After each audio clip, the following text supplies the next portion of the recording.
Psychology, class 11th, part 2, chapter 2.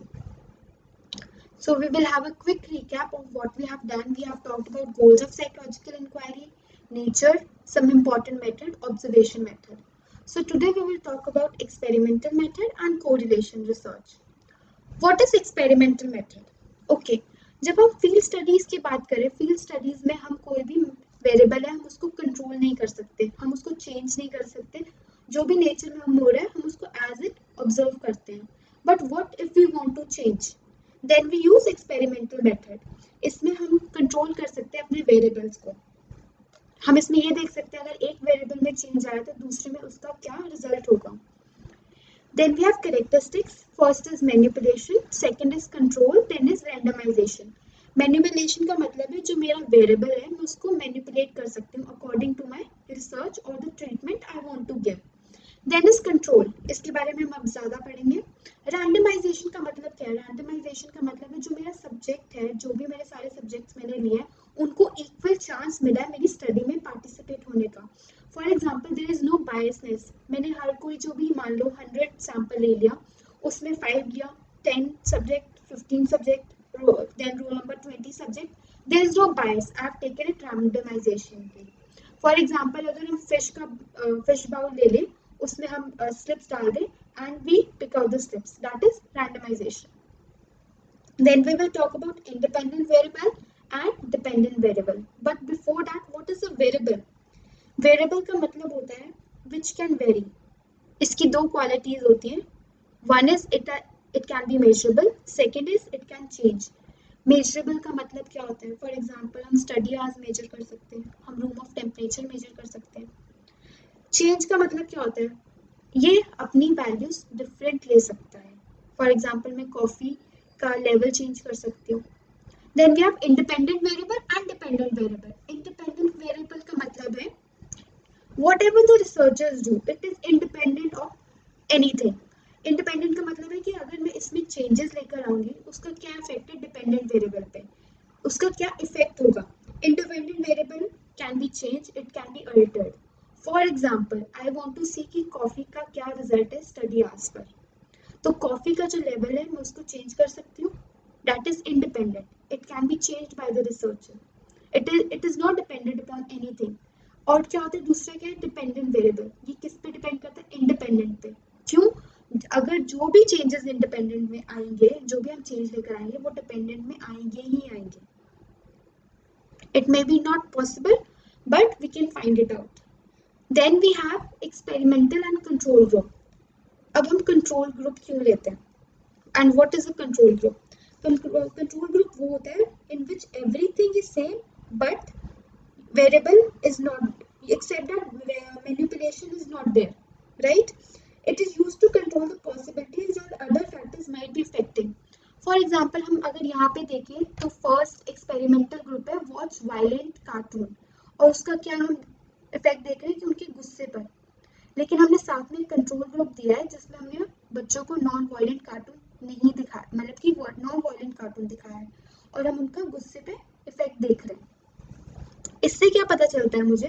इससे मुझे ये पता चलेगा कि जो उन बच्चों में गुस्सा है वो वायलेंट कार्टून की वजह से है या कोई और भी इसके पीछे रीजन है. अगर बिकॉज नॉन वायलेंट कार्टून वाले भी गुस्सा दिखा रहे होंगे इसका मतलब there is some other reason. I need to find it out. We will have one more example. For example अगर मैं वाटर का इफेक्ट देखने चाहती हूँ हाइट ऑफ द प्लांट पर, एक मैं अपनी ग्रुप को वाटर दे दूंगी, जो मेरा कंट्रोल ग्रुप होगा उसके लिए मैं सब कुछ सेम रखूंगी और कुछ भी चेंज नहीं करूंगी. इससे मुझे क्या पता चलेगा कि जो प्लांट की हाइट है वो वाटर के कारण ही बढ़ रही है या कोई और रीजन भी है इसके पीछे. Then we have advantages and disadvantages. Advantages are cause and effect find हो सकता है, variables can be controlled and it can be replicated. Disadvantages, one of the major disadvantages is external validity. इसकी external validity बहुत ज़्यादा low है. For example experiment मैंने study में तो कर दिया, ठीक है, मैंने सबको ग्रुप में बुलाया and I took there data, but what उनकी नेचुरल सेटिंग्स में वो सेम बिहेवियर करेंगे जो वो एक्सपेरिमेंट में कर रहे हैं? बिकॉज एक्सपेरिमेंट में तो उनको पता चल गया कि हमारे पे एक्सपेरिमेंट कर रहे हैं. Social biasness is always there. But what if it is in natural setting? Then we have types of experiment. First is laboratory. We will talk about it. Field experiments, quasi experiments. Field experiments में क्या होता है, हम variables को natural environment में control करते हैं. For example अगर मुझे स्टडी करना है कि लेक्चर मेथड ज़्यादा इफेक्टिव है या डेमोन्स्ट्रेशन मेथड ज़्यादा इफेक्टिव है, तो मैं जाकर स्टडी कर लूँगी. मैं 2 ग्रुप्स बना दूँगी, लेक्चर मेथड के और डेमोन्स्ट्रेटर के. इसमें फिर मैं बाद में देखूँगी कौन सा मेथड ज़्यादा इफेक्टिव है लर्निंग में. Then is quasi. क्वासी में ऑलरेडी इवेंट हो जाता है, हम वेरिएबल को कंट्रोल नहीं कर सकते, बट वेरिएबल को हम इसमें सिलेक्ट कर सकते हैं. कैसे? अगर कहीं पर भी अर्थक्वेक आया, we can control it, it's done, we can change it, but we can select. कैसे? हम जिन लोगों ने अपनी फैमिली खोई, जिन लोगों ने नहीं खोई, so we can select the variable. Then we have Latane and Darley experiment. इसमें इन्होंने क्या किया था, they called participant and they said कि आपका इंटरव्यू होगा ऑन सर्टेन टॉपिक, और उनको 3 ग्रुप में डिवाइड कर दिया. कैसे? थोड़े से इंडिविजुअल्स को ना अकेले रूम में बिठा दिया, individual, and to fill their questionnaire. कुछ इंडिविजुअल्स को 2-3 लोगों के साथ रखा, कुछ इंडिविजुअल्स को 2 लोगों के साथ रखा, और वहाँ पे थोड़ा सा स्मोक छोड़ दी. तो बाद में क्या देखा गया, जो लोग अकेले थे उन्होंने 75% ऑफ देम 100 में से रिपोर्ट किया कि yes we can see the smoke. और जो लोग 3 या 2 लोगों के साथ और थे, जो कि लटानिया एंड डेली के फ्रेंड्स ही थे, उन्होंने 38 और 10% ही रिस्पॉन्स किया. ऐसा क्यों होता है? Because of diffusion of responsibility. Diffusion of responsibility का क्या मतलब होता है कि अगर ज़्यादा लोग हैं तो हमें लगता है कोई बात नहीं, सेकंड पर्सन मदद कर देगा या थर्ड पर्सन मदद कर देगा. This is called diffusion of responsibility. Then भी बिकॉज अगर हम रोड पे भी देखें कभी एक्सीडेंट हुआ हो तो हमें लगता है कि अगर बहुत सारे लोग हो हमको लगता है कोई बात नहीं, वहाँ पे लोग हैं, दे विल हेल्प. बट अगर कोई अकेला हो तो हम एकदम उसकी मदद कर देते हैं. So this is about experimental design. In this, we talked about experimental method, characteristics, variables, experimental and control group, advantages and disadvantages, types, and Latane and Dale study. Then we have correlational research. Correlational research में हम ये देखते हैं कि जो 2 variables में उनके अंदर relation क्या है. अगर हमको एक variable का भी पता चल गया तो हम दूसरा उससे predict कर सकते हैं कि वो कैसे change होगा. So it was Carl Pearson who talked about correlation and he started this method. But we need to remember correlation is not causation. Correlation kabhi bhi cause nahi hota uske reason ke behind. For example, if there is sunburn, I am eating a lot of ice cream. There can be correlation between, लेकिन उसका cause नहीं होगा. Cause क्या हो सकता है? Maybe because of summer. Then we have types of correlation. Positive, negative and no zero correlation. Zero correlation we can also say. Positive correlation में क्या होगा? जो दोनों वेरिएबल्स होंगे वो एक साथ इंक्रीज हो रहे होंगे. For example first we can see एक वेरिएबल के साथ दूसरा वेरिएबल इंक्रीज हो रहा है. For example more study, more the study hours, more the good grades. जो जितने study hours 5, 6, 7 जाते रहेंगे उतने हमारे grades अच्छे होते रहेंगे. Then we have negative correlation. Negative correlation का मतलब ये है कि अगर एक वेरिएबल ज्यादा होगा तो दूसरा वेरिएबल कम होता रहेगा.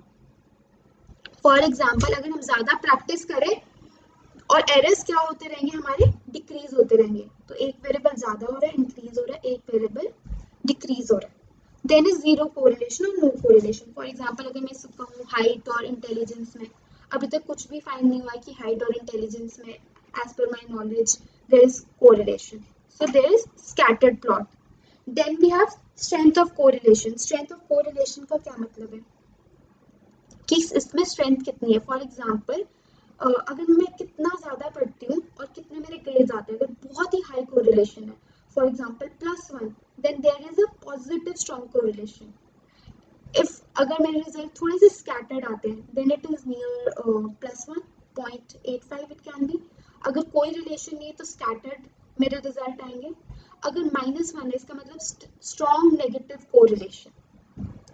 Then we have types of correlation research, naturalistic observation, जो हम observe करते हैं nature में, we find it.